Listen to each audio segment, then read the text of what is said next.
On One at One Live today, you're going to meet a church planter who's pastoring a portable church that lost the trailer on the way to the church, literally bounced off the back of the truck. More about that in just a moment. Don't forget to subscribe. Make sure and click the like or the subscribe button right down here below. And make sure you do that so that you'll get notified when we have more new stories about church planters that we're helping to resource so they get a good church start. Join us in just a moment as we hear more about this church planter on One at One Live.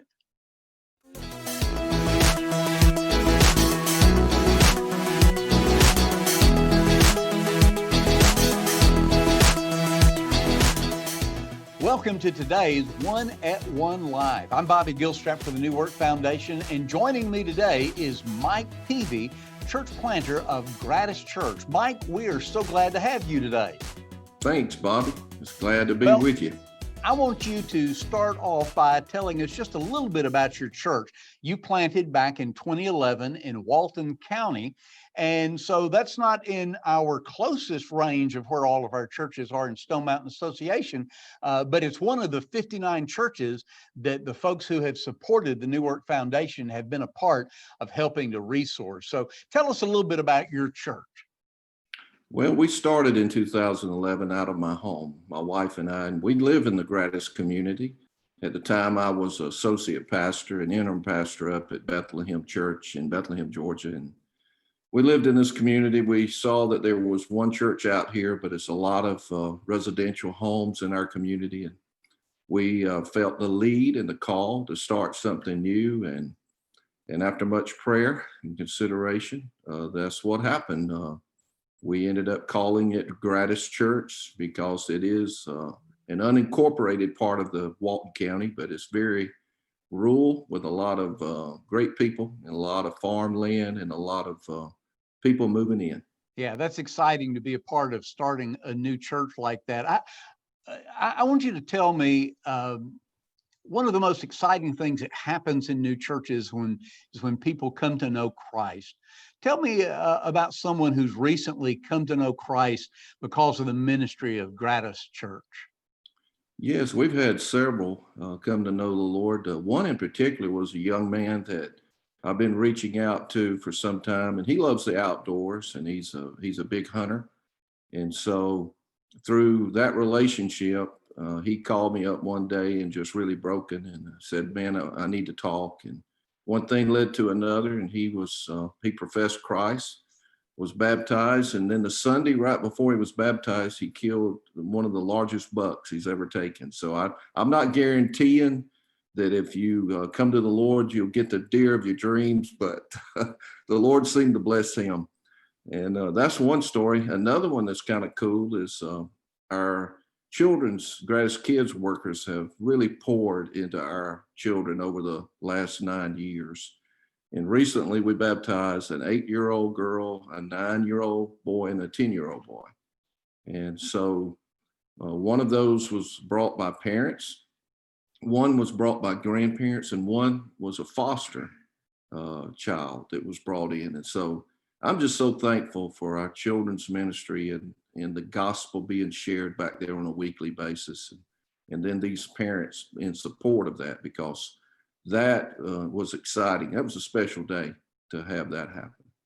Yeah, one of the most exciting things that I like to talk about from our New Work Foundation's perspective is of the 59 churches that we have helped to resource over the last 31 plus years.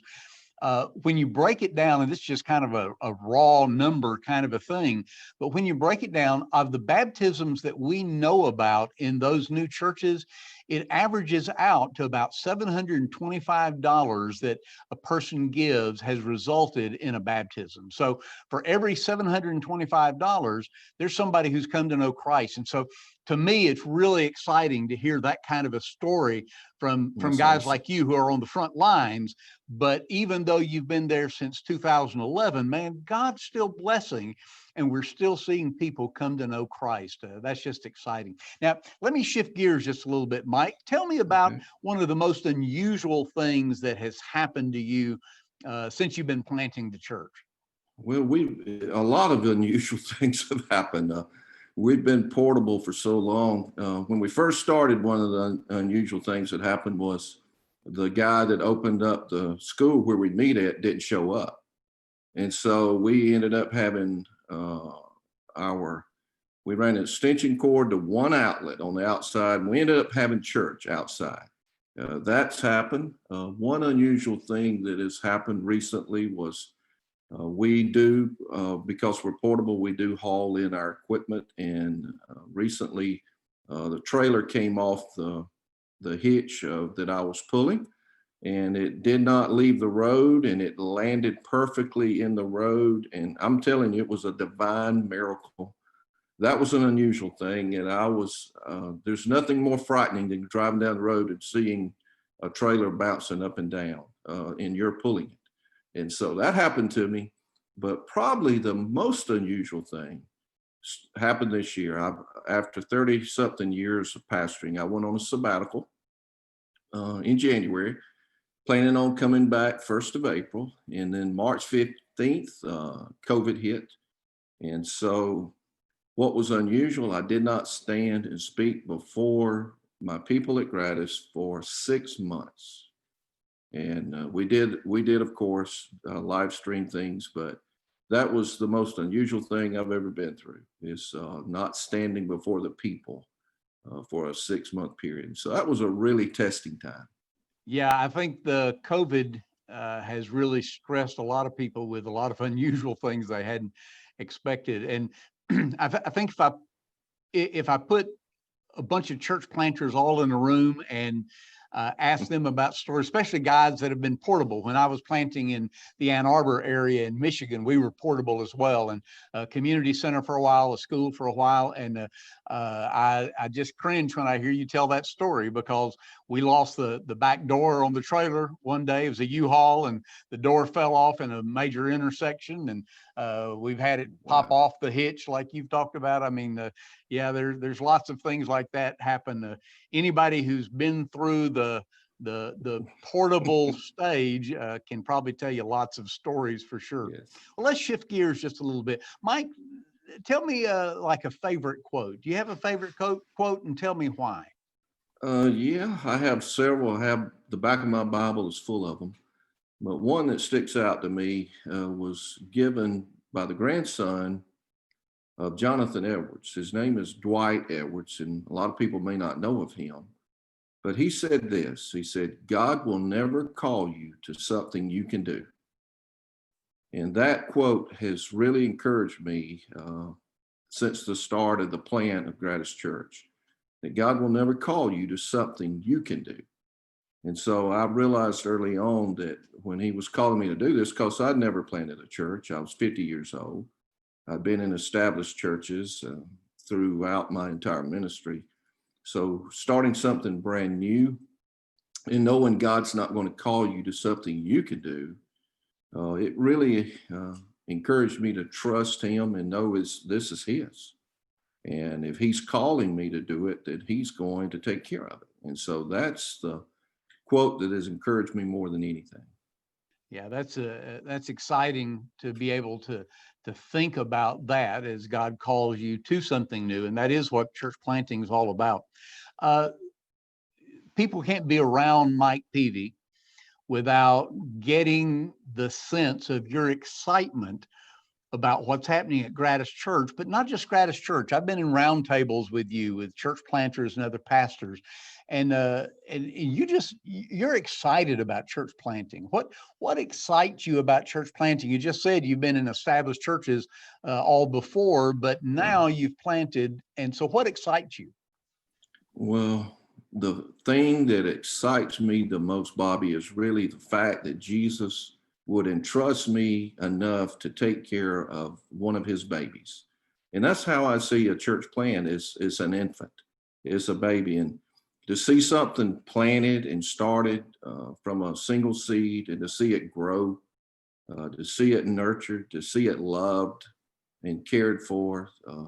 My background was in agriculture and business, so I understood the planting part from an agricultural standpoint, but the spiritual part is what God really revealed to me. And it's just exciting to see each year as I grow a garden how the harvest comes. And it's a process and it takes time. And that's the one thing I think that God has shown me is that through the years of being a part of it, being a church plant, that when you're in established places, you have all your programs and you have all your things that you've done for years, but you get to do new things as a church planter.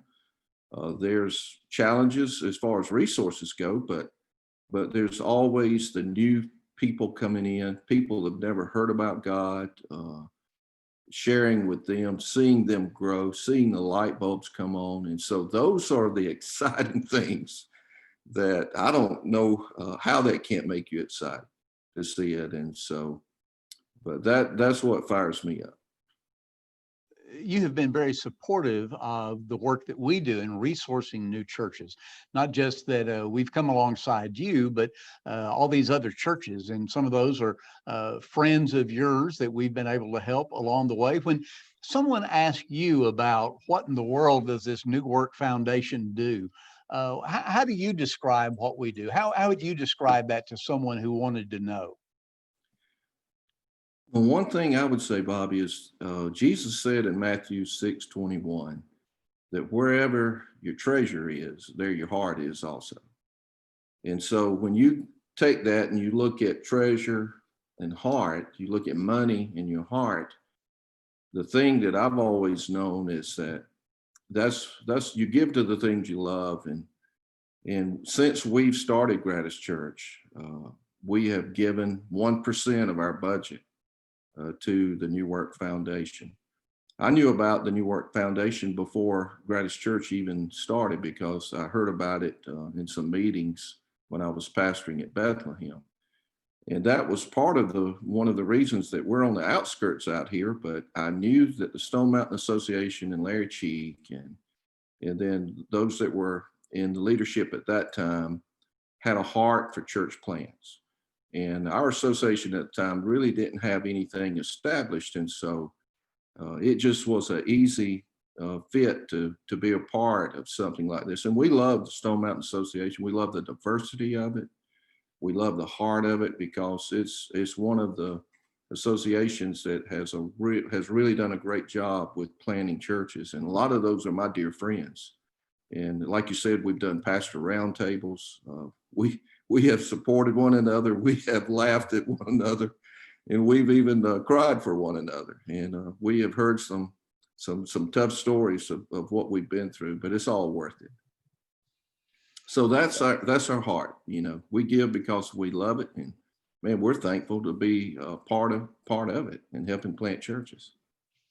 Our 1-at-1 live viewers would love to know how they can pray for you. We want them to donate and help to resource not only what may be a grant to your church in the future, but others as well. But I think prayer support is so critical. So, what would be a couple of things that you would encourage our viewers and our supporters to be praying for about you, about Gratis Church, about the work of starting kingdom churches across the board? Okay, that's great. I love prayer. I think prayer is the key to everything. Personally, I would say just to pray for me as far as wisdom and understanding as we move forward. We have been portable for some time. God has blessed us with almost 15 acres in the Gratis community, and we're in the process of getting started toward breaking ground in the near future. But so I need wisdom on knowing who the right people to be on those teams are to do that, because I'm not a builder. I'm a planner, and I'm a preacher, but not a builder. So that's part of it. And pray for our people and for unity, our staff. I'm blessed to have a wonderful and awesome staff, and we're made up of a lot of family. And so the dynamic of that, just pray for us as we stay unified and working together to promote the cause of Christ. I am one blessed man to have a wife and 4 kids and to have all my children serving Jesus at Gratis Church together. I mean, and they range from ages of 32 to 22. And there's, people talk about how this generation has walked away from God. I'm so thankful that that our children are serving God in a church plant.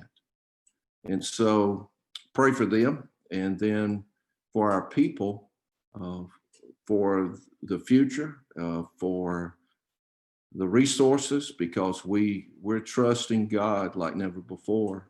And we have raised a couple $100,000, but with the rising cost of buildings and stuff like that, we know that we've got to be patient through this process.